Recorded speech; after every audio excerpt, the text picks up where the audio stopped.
Hello dear friend, इस video में हम क्वेश्चन डिस्कस करेंगे सीयूईटी के, जो कि 24 अगस्त 2022 को हुआ था। And this part 4, question number 31 से 40 डिस्कस किए जाएंगे।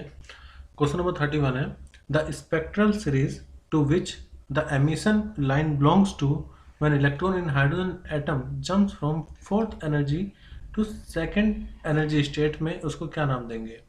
तो देखो, ये आप पहले ग्राउंड स्टेट ले लेते हैं जिसमें n की वैल्यू 1 होती है। उसके बाद n equal to 2, n equal to 3। हालांकि जो गैप है ना कम होता जाता है आगे जाते जाते, n इक्वल टू 4। अब 4 से आ रहे हैं 2 पर, तो इसको हम क्या नाम देंगे। देखो, जब आप किसी भी स्टेट से n इक्वल टू 1 पर आओ तो उसको नाम देते हैं लाइमैन। लाइमैन लाइमैन के बाद आप किसी भी स्टेट से n इक्वल टू 2 पर आओ तो उसको हम नाम देते हैं लाइमैन के बाद बाल्मेर। ठीक है। उसके बाद जब आप इसके लिए n फाइनल कितना होगा 1, इसके लिए n फाइनल कितना होगा 2। लाइमैन बाल्मेर, बाल्मेर के बाद पास्चन, पास्चन के लिए n फाइनल मतलब जहाँ पर वो आएगा 3। लाइमैन बाल्मेर पास्चन, उसके बाद ब्रैकेट और उसके बाद पी फंड या फंड सीरीज बोलते हैं ये ब्रैकेट। तो इसके लिए n फाइनल की वैल्यू 3, 4, और इसके लिए फाइनल की वैल्यू 5। तो फिलहाल तो इसमें पूछा गया था फोर्थ से सेकंड पर आ रहा है। जब फोर्थ से सेकंड पर आ रहा है तो कौन सी सीरीज होगी, बाल्मेर सीरीज। तो इसलिए सही आंसर होगा option C. Question number 32 discuss करते हैं।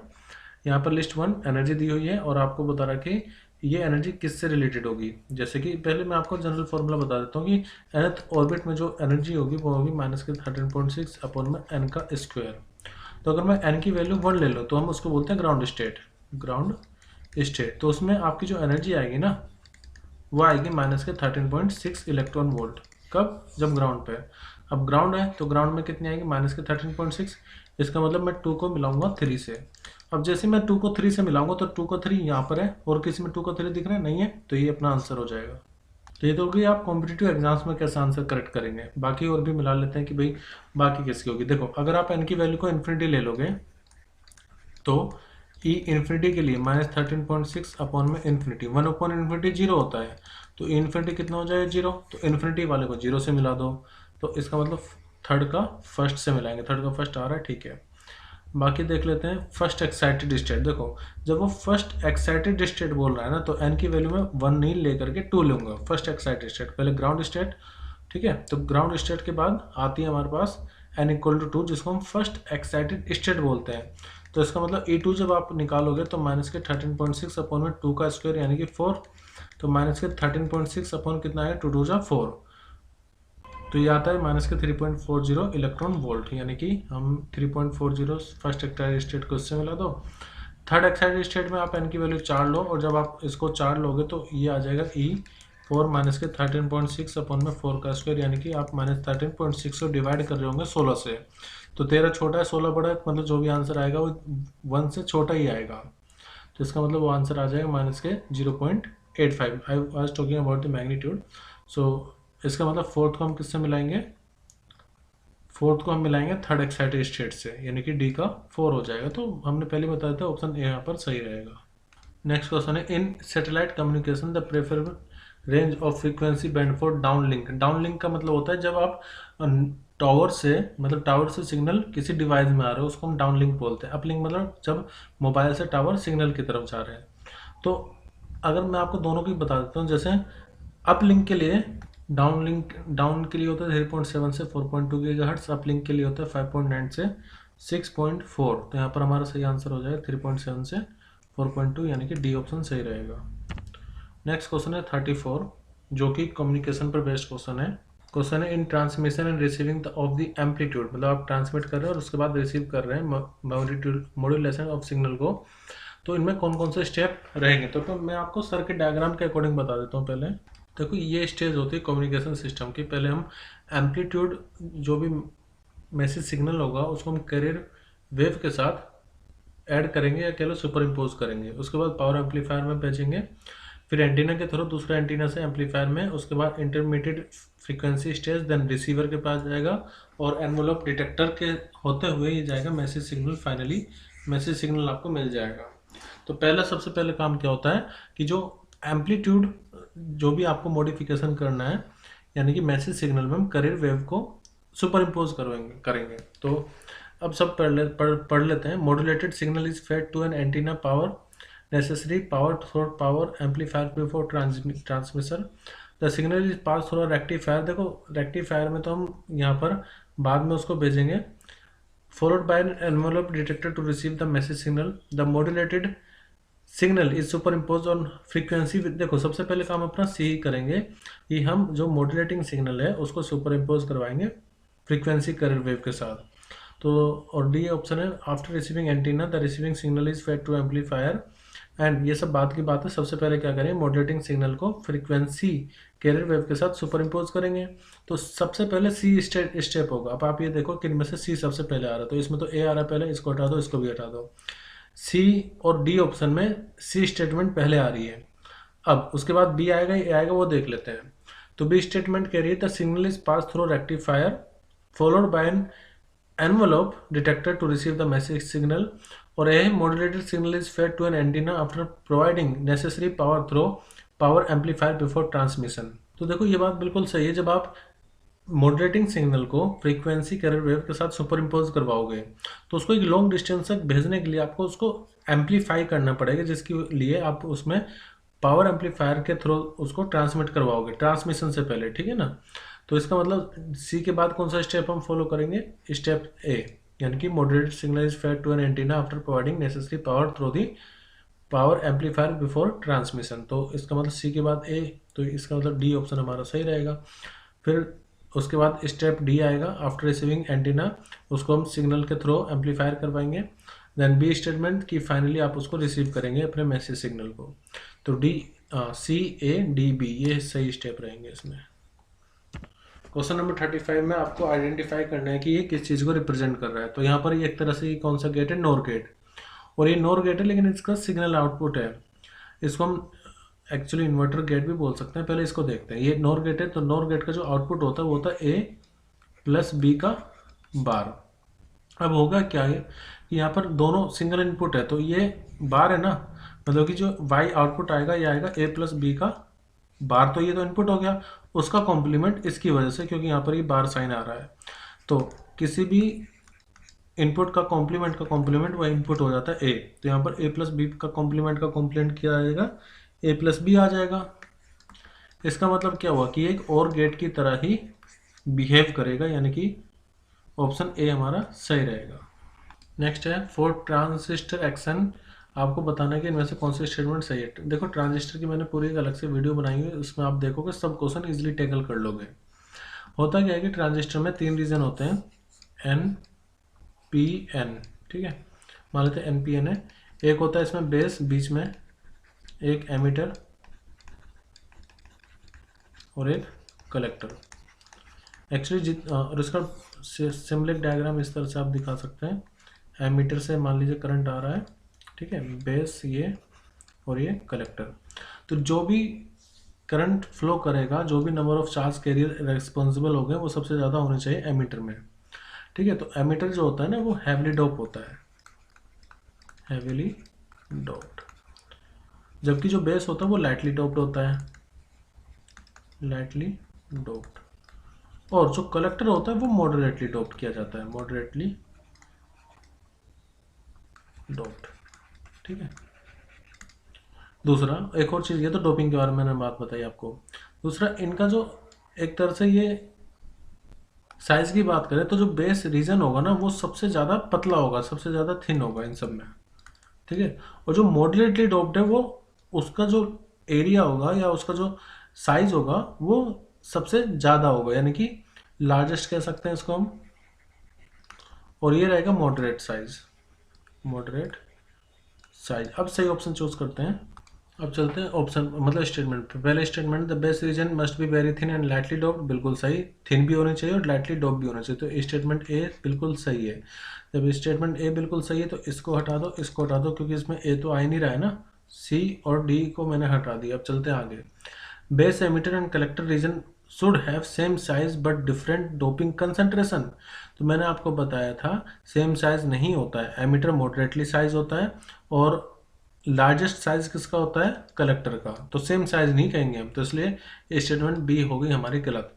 जैसे स्टेटमेंट बी गलत हो गई तो हम बी को भी हटा देंगे, अपने पास सही आंसर मिल जाएगा ऑप्शन ए यानी कि स्टेटमेंट ए और स्टेटमेंट सी ही सिर्फ सही होगी।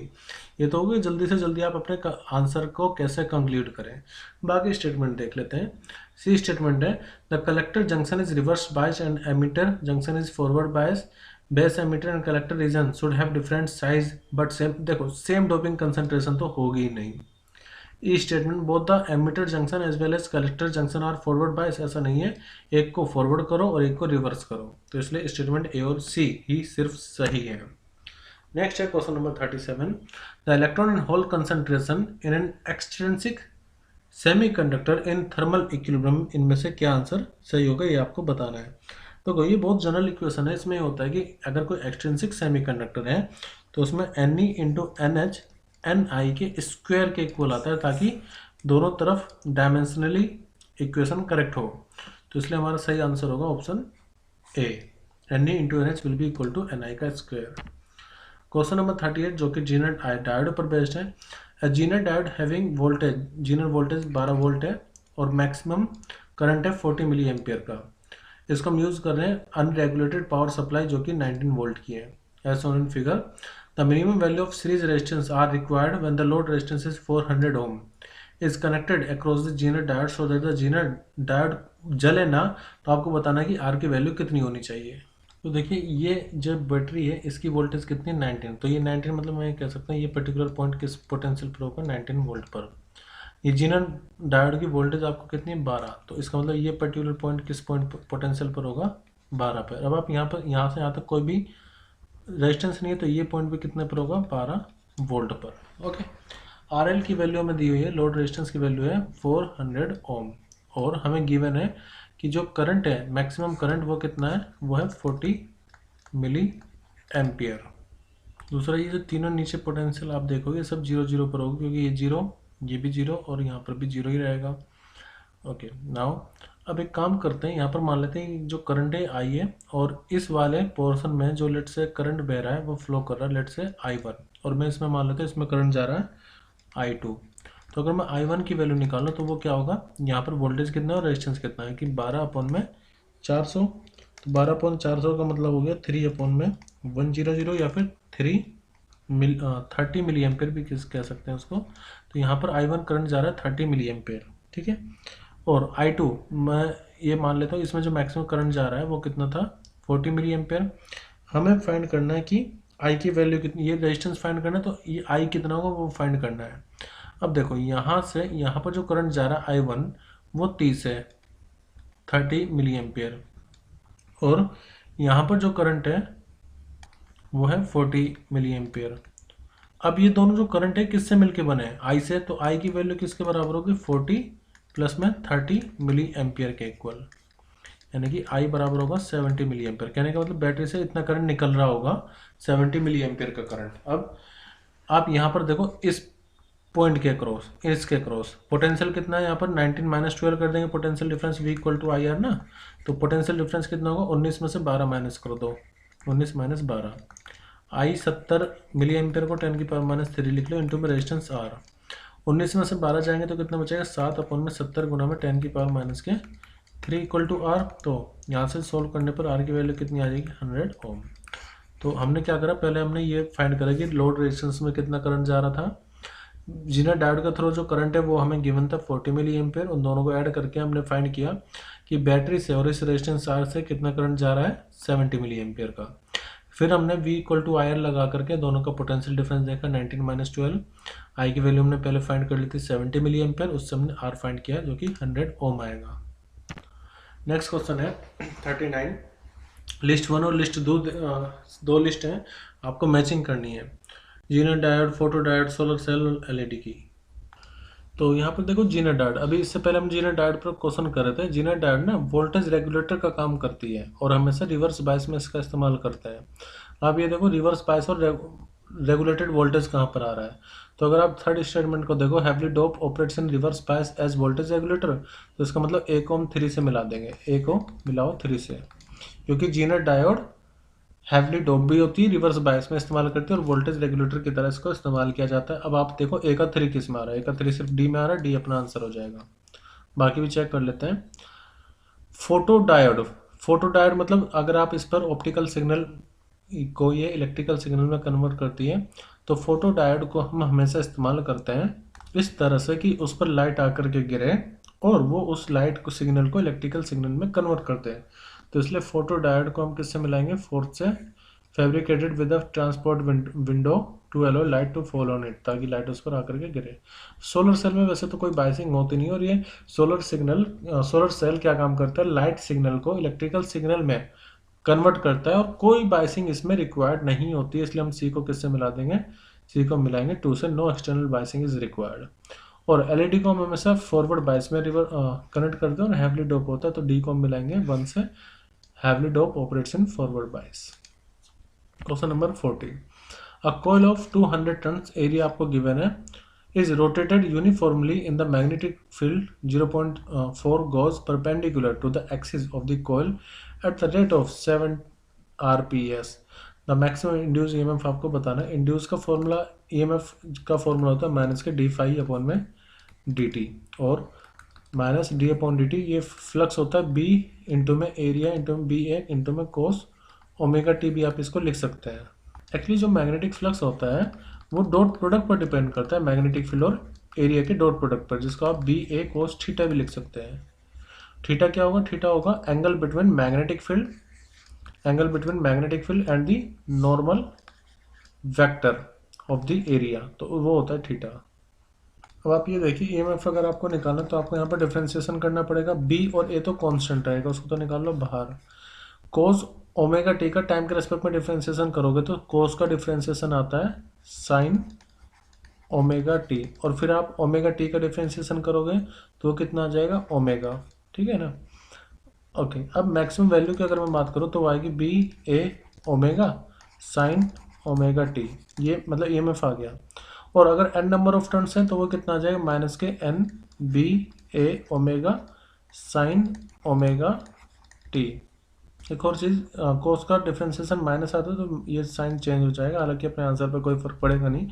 अब देखो साइन और कोस के आगे जो भी चीज़ आई, जो भी फिजिकल क्वांटिटी है, वो सब उसकी पीक वैल्यू या एम्पलीट्यूड को रिप्रेजेंट करती है, मैक्सिमम वैल्यू को रिप्रेजेंट करती है। इसका मतलब ये हुआ कि इसी क्वेश्चन को आप ऐसे भी लिख सकते हैं, ई नोट साइन ओमेगा टी। यहाँ पर ई नोट कितना होगा, ई नोट मतलब मैक्सिमम वैल्यू ऑफ EMF, जो कि एन बी ए ओमेगा के इक्वल होगी। अब सब वैल्यू पुट करते हैं, n नंबर ऑफ टर्न्स कितना है 200, मैग्नेटिक फील्ड कितनी है 0.4 गॉस है, उसको टेस्ला में कन्वर्ट करो पहले तो, जिसके लिए आपको मल्टीप्लाई करना पड़ेगा 10⁻⁻⁴ का,